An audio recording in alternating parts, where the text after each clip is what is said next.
and be reverent.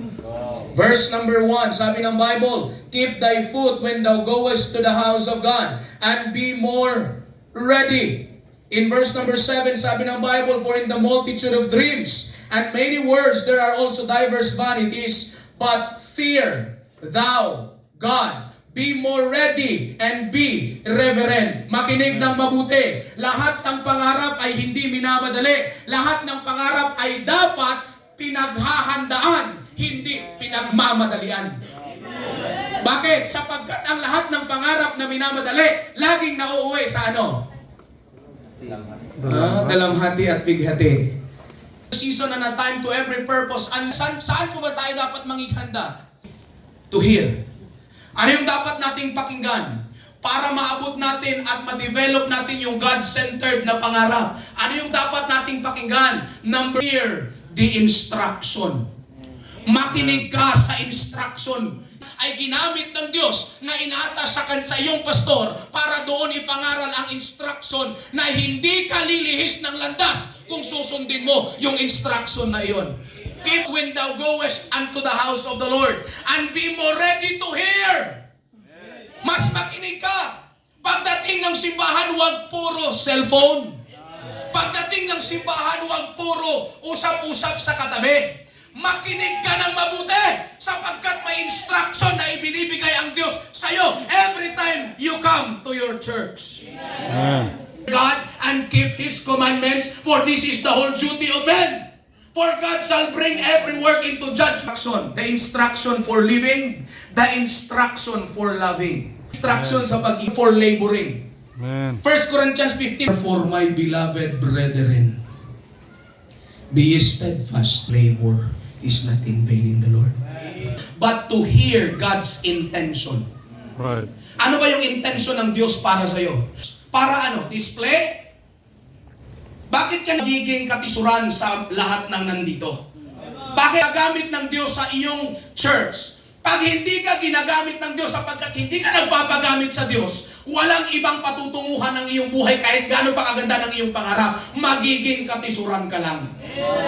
Instruction and slide. We need to be Christ-centered and we need to be Christ-conforming na klaseng mga young people. Sabi ng Bible, Romans 8:29, for whom He did foreknow, He also did predestinate to be conformed to the image of Jesus Christ. Ang gusto ng Diyos na darating ang panahon, liyami. Christ conforming. Kaya nga may Romans 12:1 and 2. Sabi ng Bible, ano sabi ng Bible? Sino na-memorize nun? Conforming. Amen. I beseech you therefore, brethren, by the mercies of God, that ye present your bodies a living sacrifice. Kita ng Diyos. Right. Be not to this world. Right. Amen. Be more ready to hear the instruction. Be more ready intention. God's invitation. Amen. Ang Diyos sa'yo. Anong klaseng invitation? May invitation ang Diyos na dapat mong isuko ang buhay mo sa Kanya. Pero it die, it bring it forth much fruit. Makinig puso at ang iyong isipan hanggat ikaw, kapatid, hindi, punong-puno ka pa rin ng iyong sarili. Ang buong-buong ikaw ay isusuko mo sa Kanya sapagkat hindi Kanya kayang punan ng kung ano yung Kanyang gusto hanggat ipinipilit mo ang sarili mo kasi punong-puno ka ng sarili mo. To separate. May invitation sa pag-separate, kapatid. Be not unequally yoked together with unbeliever. Or from among them. Lumabas ka doon. Huwag mong gayahin ang sanlibutan. And be ye separate, saith the Lord. Alright? And touch not the unclean thing, and I will to separate. There is also a personal separation. Pag ligtas ka, ipamuhay mo yung buhay ng mahilig. Ikaw ay naging kapartner ng unbeliever. Ginagawa mong magbiyanan ang Diyos at ang diablo. Si Satanas. Mag-aasawa ka, magkakarelasyon ka. Sino yung tatay nun? Diablo, di ba? Ngayon, yung tatay mo si Kristo. Pag nag-asawa kayo, mag-ano sila? Balae. Tira ka? And be ye separate. Separate. But there is also an invitation to serve. Maglingkod ka. Nakasumpong ng kaligtasan, mabuti buhay mo. Tinignan ko. Oh. Reverend. Saint rin. Parang ang reverence, experiences, much, expect active maturity. Dream yun. Ang kalinuhan ng sanlibutan ay kamangmangan lamang sa Diyos. The wisdom of the world is just foolishness before God. Kaya wag mong ipataas ang iyong sarili kagaya ni Satanas. Sapagkat mga kapatid, hanggat ang iyong puso ay nandun at puno ng kayabangan, wala ka ng pinagkaiba kay Satanas. Are you still with me? Makinig. May kagandahan There doon. is beauty in Alam mo, reverence. kahit gamit. May lahat na lang. Hindi na babagay. Mas daig pa ang demonyo. Kulang sa sarili, sinapupunan. Matanda pa kaysa sa magulang. Kapatid, at pag naabot mo na yung iyong pangarap, kapatid, young people, makinig ka ng mabuti. Pag naabot mo na, huwag ka namang pagdating mo sa tahanan kung wala pang sinaing, sisigawan mo yung nanay mo. Pamihira galing ako trabaho. Ang pagod-pagod ko na. Bakit wala pang sinaing? Teka muna, sino ka? Na sinasabi, wala sang responsibilidad sa magulang niya. Kapatid, oo. Laging responsibilidad ka ng magulang mo. At ang responsibilidad mo sa magulang mo, i-honor mo siya. Yes. Yun yung beauty na Lord is the beginning of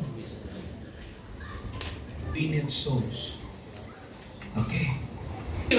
Ay, and he that winneth souls is wise. Alam mo yung pag-win souls is dapat mong gawin, pero di mo ginawa. Right. Anong tawag doon? Meron ako. Amen. Amen? Na soul winner. Amen.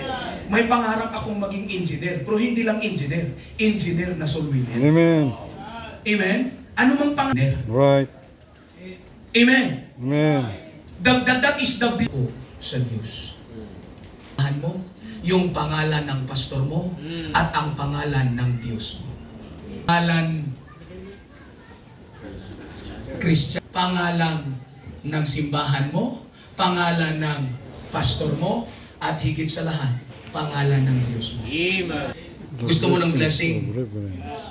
Gusto. Naintindihan niyo ako? Amen. Nung puno ng biyaya ng Diyos ay walang laman ang sarili. Meaning to say, ang laging naitataas, Diyos, dahil sa biyaya ng Diyos. May biyaya ang Diyos na sumagana sa iyong buhay. Amen. Okay? And fear of the Lord are riches. Tingnan niyo yung blessing. O di ba sabi ni Pastor Wilbert kanina, sino yung gustong maging mayaman? Mag-develop ng God-centered dream. Paano? Huwag magmadali. Maghanda. Magpakumbaba. Bakit?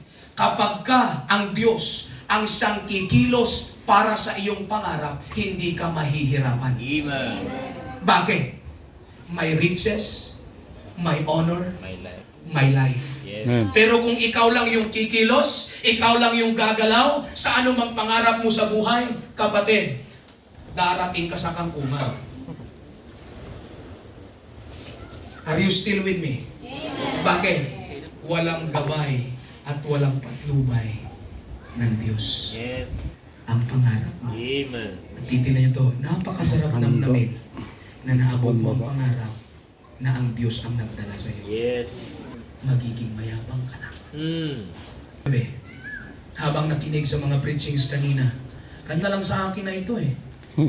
Oo, dessert na lang to. Bakit? May soup na kanina. Oo. May Pastor Joyce.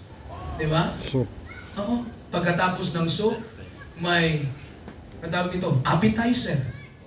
May appetizer ka pa. Pag Pagkatapos ng appetizer, may main course na. O yun yung main course. Pastor Wilbert. May appetizer. Pastor Jude. Ngayon, panghimagas na to.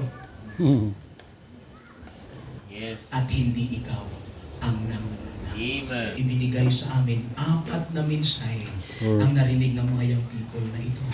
Aking pong dalangin na ang lahat ng mensaheng iyon ay kanilang nanamnam at nailagay sa kanilang mga puso na sila po ay nakagawa ng commitment Yes. sa umagang ito. Ito po ang aming samo at dalangin sa pangalan ni Jesus. Lahat po tayo Amen. tumayo.